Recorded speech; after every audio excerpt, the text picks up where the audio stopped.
নমস্কার, আমি চন্দ্রানী। কেমন আছেন সবাই?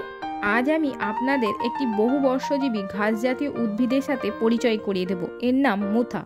এর বৈজ্ঞানিক নাম সাইপ্রাস রোটান্ডাস। এর ইংরেজি নাম নাটগ্রাস। সাধারণত গ্রাম বাংলার মাঠে ঘাটে এই মুথা ঘাস দেখতে পাওয়া যায়। এই মুথা ঘাসের বহুবিধ উপকারিতা আছে। হজম ক্ষমতা বৃদ্ধিতে এই মুথা ঘাস হজমকারী হিসাবে কাজ করে এবং বদহজম, কোষ্ঠকাঠিন্যজনিত সমস্যার সমাধান করে। আবার পেটের ব্যথা বা খিঁচুনি কমাতে এর অ্যান্টিস্পাসমোডিক ও কার্মিনেটিভ বৈশিষ্ট্য পেটের সমস্যার আরাম দেয়। মহিলাদের মাসিক সমস্যা ও অনিয়মিত মাসিক চক্র নিয়ন্ত্রণে এই মুথা কাজ করে থাকে। বডিকে ডিটক্সিফিকেশন করার জন্য, অর্থাৎ শরীর থেকে বিষাক্ত পদার্থ বের করার জন্য এর ব্যবহার হয়। ক্ষুধামন্দাজনিত সমস্যা হলে এর মূলের গুঁড়ো সেবন করলে ক্ষুধা বৃদ্ধি হয়।